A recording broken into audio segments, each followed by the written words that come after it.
exemple, Laura, l'autre jour, on est rentré d'enquête avec Geoffrey, Miguel Anto, il y avait les baguettes de sourcier qui étaient posées sur la table.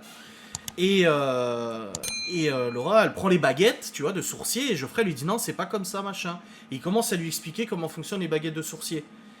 Et là, je vois Laura avec les baguettes de sourcier dans les mains, et ça m'a foutu les jetons d'une force, ça m'a... Mais c'est ça que... Il y a des séquelles, a dit Marina. Je l'ai vu avec les baguettes de sourcier, dans les mains, Geoffrey qui lui explique comment ça marche. J'ai eu un coup de tension là. Et j'ai failli aller vers Geoffrey en disant s'il te plaît, lui explique pas comment ça marche, ça me rappelle trop de mauvais souvenirs et tout ça. Après, elle les a posés, on est parti discuter, jouer ou je sais plus quoi, et on est passé à autre chose, tu vois. Mais ça m'a rappelé tellement un moment là à Châtel et tout que ça m'a. Oh, les baguettes, c'était. Ça a été une période là. Waouh! Ah, les baguettes de sourcier, ça permettrait de communiquer avec les esprits, les entités et tout ça, mais là, en fait, de voir Laura avec ses baguettes dans les mains, waouh, ça m'a. Ça m'a foutu les jetons. Hein. Parce que tu sais, quand au bout d'un moment, tu vois quelqu'un utiliser les baguettes du matin au soir pour s'habiller, pour savoir quoi manger, quelle couleur doit porter les fringues, machin, blabla, tout ça, tout ça, tout ça, waouh, c'est effrayant, ça fait très peur.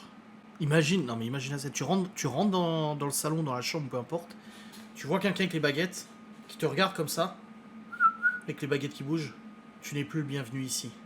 Quoi? Oui, Gabriel vient de me le dire aux baguettes, tu n'es plus le bienvenu ici, il t'aime pas et machin, et tu me nuis, tu m'empêches de lâcher prise, tu m'empêches d'évoluer dans la spiritualité, machin, faut que tu fasses tes valises et que tu partes, machin et tout, faut plus que je t'adresse la parole, faut que je t'éloigne des enfants, machin, avec des baguettes dans les mains, tu sais. T'es là, mais attends. Et du coup, là, à ce moment-là, ce jour-là, Séverine m'a dit, teste-la, essaie de la piéger, tu vois. Enfin, de la piéger. Et je lui dis, écoute, t'es sûr de toi que tu parles avec machin et tout? Oui, oui, je suis sûr de moi. Je dis, ok. Je lui dis, demande à Gabriel de venir avec moi dans la pièce d'à côté, dans la chambre de Chloé. Je vais dire un mot, et il va essayer de retrouver le mot, parmi une liste. Je suis allé dans la pièce à côté, j'ai dit, je suis plus orange ou un truc comme ça. Je retourne avec elle, je dis, voilà, je vais te dire plusieurs mots, et il faut que tu devines c'est lequel, avec les baguettes. Et ça n'a pas marché. Et là, elle est partie, elle s'est écroulée par terre, en tremblant dans tous les sens, en disant je suis folle, je suis folle, je suis folle, je suis folle, je suis folle, machin et tout, et tout, et tout. Et à ce moment-là, je m'étais dit ouf. Et du coup, Anaïs était venue à la maison, on avait plié les baguettes, on les avait défoncées, et on les avait jetées dans la rivière, les baguettes. Et finalement, bah, quelques jours après, elle en a racheté de nouveau, et puis ça a recommencé, quoi. Et tu dois gérer ça, plus gérer les gosses, la scolarité, les papiers, les problèmes, les chaînes YouTube, les réseaux sociaux, la modération, les haineux, la maison, la séparation.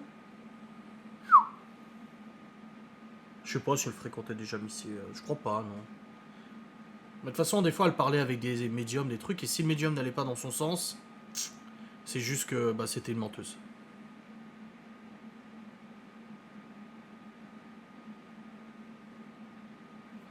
Charge mentale. Ouais, ouais, bah ma mère avait dit à mon père, et ça, elle me l'a dit seulement plus tard.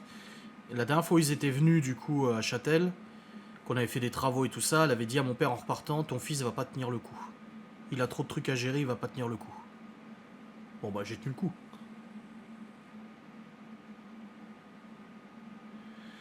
Ouais ouais, elle avait consulté quand elle était ado, mais finalement ça n'a jamais donné suite. Ensuite elle a reconsulté après le décès de Gabriel, mais elle était rentrée en pétard en disant ouais, ils me disent que c'est à cause de mon enfance, ça n'a rien à voir, je sais très bien où est le problème, c'est tes mensonges, c'est toi qui as menti, machin, c'est pour ça qu'aujourd'hui je suis angoissé, je suis machin, je suis ci, je suis ça. Après elle avait réessayé de consulter de nouveau et après les consultations se sont passées près des voyants, des médiums, des machins, etc.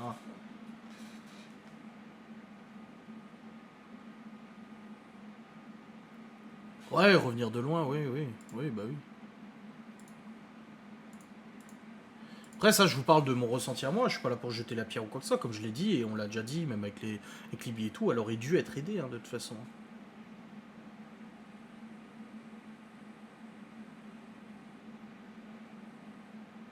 Bah, à l'époque où il y a eu les problèmes financiers, que j'ai caché les problèmes financiers à tout le monde et que j'ai menti.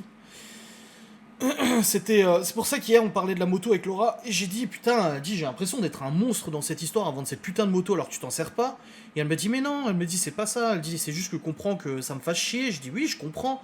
Elle dit mais je t'en veux pas. Elle dit tu sais il y a des choses bien plus graves. Je veux un enfant, t'en veux pas. Je pense que comparé à une moto et pourtant on s'est mariés, et pourtant on va faire toute notre vie ensemble et tout. Elle dit donc t'inquiète pas, c'est pas pour une moto que voilà. Et je dis non mais et je lui ai pas dit hier mais je l'ai fortement pensé. J'ai failli lui dire mais en fait tu te rends pas compte c'est que j'ai passé une bonne partie de ma vie à culpabiliser en fait. J'ai passé une bonne partie de ma vie à me sentir coupable de tout ce que j'avais fait. Sortir coupable, c'est bien, ça fait évoluer, mais à chaque fois qu'il se passait quelque chose, de toute façon c'est ta faute, de toute façon t'as fait ça, de toute façon t'as menti, de toute façon t'as fait ci, de toute façon t'as fait ça, et puis t'as menti, et puis t'as menti, et puis t'as menti, et puis t'as caché les problèmes d'argent, puis à cause de toi c'est ça, et puis c'est ci, et du coup en fait tu passes ta vie à être coupable. Tu passes ta vie à te sentir coupable, et quand tu passes ta vie à te sentir coupable, en fait, t'essaies de faire 10 fois plus de choses pour pouvoir rattraper le truc, mais tu peux pas rattraper. Si quelqu'un t'en veut à ce point-là, tu pourras rien faire de toute façon. Tu vois, mais du coup, c'était quand même. C'était compliqué, quoi. Tous les jours, dès qu'il se passait un truc mauvais, ouais, c'est de ta faute, parce que t'as menti. Dès qu'il y avait une angoisse, ah, c'est de ta faute, mes angoisses, c'est parce que t'as menti à l'époque. Ouais, non, non, ouais, mais c'est parce que t'as menti. Je t'ai trompé, bah, c'est parce que tu m'as menti, j'ai voulu te le faire payer. Alors que, bon, plusieurs fois, je dis, attends, tu m'as trompé avant ces problèmes d'argent. C'était quoi l'excuse à ce moment-là? Oui, c'est parce que je me sentais pas aimé, et puis machin, et puis ci, et puis ça. Il y avait toujours une excuse, toujours une raison, toujours des raisons, et c'est compliqué. Et puis une fois, je m'en souviens, j'étais allé chez mes parents déposer les enfants. Et on était dans la voiture et du coup, elle descendait pas de la voiture parce qu'elle voulait pas aller dire bonjour à mes parents. Bon bah voilà, tant pis. Et à ce moment-là, du coup, je suis revenu dans la voiture. J'ai dit bah ma mère, elle aurait bien voulu que tu lui dises bonjour, tu sais. Ouais, mais machin, j'ai pas envie de leur dire bonjour et tout ça. Et de toute façon, me fais pas chier, machin et tout. Et du coup, on a commencé à s'engueuler dans la voiture. Et puis là, je m'en souviens, j'ai très bonne mémoire photographique. Et là, elle prend son téléphone, elle va sur WhatsApp, et elle me dit, tu vois ce que je suis en train de faire là? Je suis en train de débloquer le prénom d'un mec avec qui elle m'a trompé quelques mois avant. Voilà, je suis en train de le débloquer. Et puis, je vais pas me gêner pour aller lui parler si tu continues à me faire chier comme ça. Et du coup, bah, qu'est-ce que tu fais là? Tu fermes ta gueule? Ah, désolé, je voulais pas t'énerver et tout, fais pas ça, s'il te plaît, je t'en supplie. Ne lui parle pas, fais pas ça, je t'en supplie. Puis après, tu rentres à la maison, elle s'enferme dans la chambre, du coup, tu psychotes, tu dis putain, elle est en train de lui parler, et t'es en train de la perdre, et du coup, tu vas devant la porte, tu restes une demi-heure devant la porte, comme ça, avec la main dessus, s'il te plaît, ouvre-moi, on va trouver une solution, et machin, et puis voilà, et nanani, et nanana, tu vois. Ouais, mais bon, quand t'as les enfants et tout, partir, c'est pas simple non plus. Hein. Après, ça, c'est une excuse. Hein, parce qu'il y en a qui sont. Laura, elle est bien partie alors qu'elle avait un gosse. Hein. Elle a réussi à partir du jour au lendemain. Hein. Bon, heureusement qu'elle a eu des amis qui l'ont aidé et qui attendaient au bout de la rue aussi. Hein, parce que c'était chaud. Mais voilà. Ça ressemble à du stress post-traumatique. Ouais, peut-être pas exagérer non plus. Hein. Je suis pas quelqu'un d'angoissé ou quoi que ce soit. Je vis bien, ça va. Mais il y a des choses que je sais que je n'accepterai plus. Il y a des choses qui me marquent. Il y a des choses qui, aujourd'hui, en fait, te trigger, tu vois. Comme Laura aussi, une fois elle m'a fait mal dans le lit là, avec sa montre, elle m'a arraché le téton, j'ai gueulé, je dis ah putain tu m'as fait mal et tout. Et en fait j'ai levé la main comme ça, et elle a fait comme ça, et elle a commencé à chialer et tout, et j'ai dit eh, pourquoi tu pleures? Je dis c'est bon, hein, y a pas mort d'homme et tout. Elle dit j'ai cru que t'allais me taper, et je dis mais non parce que bon elle a été tapée dans une ancienne relation, elle s'est fait taper dessus. Donc du coup bah elle a peur de ça, donc je comprends tu vois. Donc moi aussi il y a des choses qui me trigger aujourd'hui, des trucs que j'accepte pas ou que ça passe pas quoi.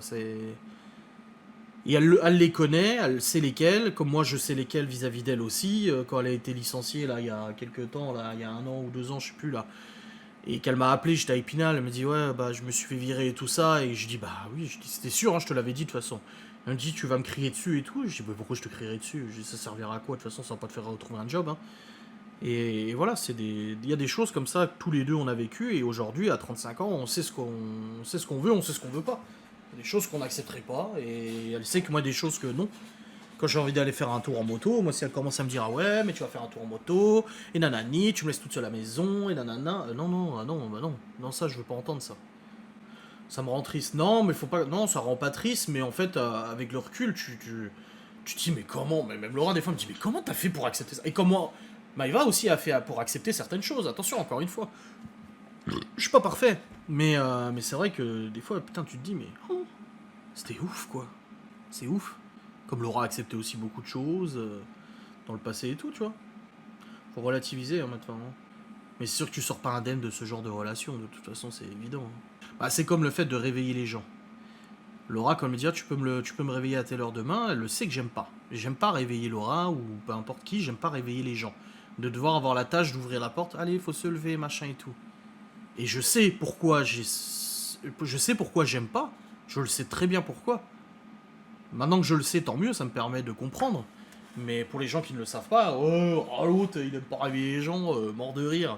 Ouais, mais bon, quand t'as passé une partie de ta vie à devoir gratter derrière une porte pour que quelqu'un t'ouvre ou aller constamment voir quelqu'un qui est allongé dans un lit, qui veut plus bouger, qui veut plus parler, qui veut plus machin, etc. Ouais, c'est compliqué, hein. Les amis autour, ouais, mais c'est compliqué. C'est comme le jour du drame. Je suis le seul à m'être inquiété le jour du drame. Je suis le seul à avoir appelé l'autre, la nana de la justice, en lui disant il va se passer quelque chose, il faut intervenir immédiatement, il va se passer un drame et tout ça. Je suis le seul. Les autres ne se sont pas inquiétés. Personne ne s'est inquiété. Alors que aujourd'hui, si tu regardes rétrospectivement les stories, les machins, les publications, faut pas être débile pour se rendre compte qu'il y a une descente aux enfers complète, quoi. Comment avoir des amis avec un tel comportement? Bah, ça aussi, c'est compliqué. C'est ce que je dis souvent à Laura, elle a des amis et tout ça, et souvent je lui dis, mais c'est là-dessus aussi, elle me dit, mais tu me dis tout le temps ça. Souvent je dis à Laura, moi je veux pas le dire, je dis, j'ai pas envie de t'influencer dans tes choix. Quand elle me dit, ouais, t'en penses quoi? Je dis, alors quand c'est vraiment des trucs qui concernent les choix de Laura, genre ses amis, son boulot, sa famille, machin, je lui ai dit, ah, je veux pas être mêlé à ça. Je dis, non, non, non, je dis, c'est ton choix. Ouais, mais je te demande ton avis, c'est normal, t'es mon mari. Et je dis, ouais, mais. Je dis, je suis pas. Mon avis n'est pas forcément le bon. C'est pas forcément. J'ai pas forcément raison. Je dis, et non, je veux pas influer sur ta décision. Parce qu'on m'a tellement reproché d'être un pervers narcissique qu'aujourd'hui, pour me faire sortir les verres du nez quand on me demande mon opinion, c'est compliqué, hein. C'est très compliqué. Donc, non, moi je suis là, non, mais, je veux pas. Non, non. Et les amitiés, ouais, ça a été très compliqué. Mais j'ai vu beaucoup d'amitiés partir en couille à cause de conneries. À cause vraiment de débilité, quoi. Comme la Minimoons, là, la youtubeuse Mounia Minimoons, là. Pareil, leur prise de tête complètement con, quoi. Ainsi que d'autres amis. À l'époque, il y avait une copine à elle du collège, donc qui datait de longue date, une amie de longue date, qui était très gentille d'ailleurs. Et en fait, son père, il avait besoin d'aide en informatique et il savait que je bossais là-dedans. Il m'a dit, ah bah tu peux réparer mon PC, s'il te plaît. Et du coup, bah j'étais intervenu sur son PC, sauf que j'avais mis un peu de temps pour le réparer, genre 2 3 jours de plus. Et cet ami, en fait, en gros, le père m'a appelé en me disant, ouais, ça prend du temps, nanani nanana. Et moi, du coup, je l'ai dit à ma mère, je dis, ah, son père m'a appelé. Alors, elle a décroché son téléphone, elle a appelé sa copine en disant, ouais, comment ça, ton père, il met la pression sur Adrien, on a du boulot, on a d'autres choses à faire, et nanani, de quel droit il se permet de ça, surtout pour une petite réparation à 50 balles, et machin. Et elle a coupé les ponts avec cette nana, du jour au lendemain, pour ça. Avec ses grands-parents, elle a coupé les ponts aussi, parce qu'un jour, ils ont donné 50 balles à sa sœur et pas à elle. Et un jour, elle a coupé les ponts avec son père parce qu'elle avait reparlé avec sa mère et puis que son père avait payé un appart pour sa sœur qui était en études d'avocat et ne lui filait pas à Maëva de l'argent tous les mois. Et sa mère l'avait bien influencé dans ce sens pour qu'elle porte plainte. Elle était prête à porter plainte contre son père pour demander une pension. Parce qu'il donnait de l'argent à sa sœur et pas à elle.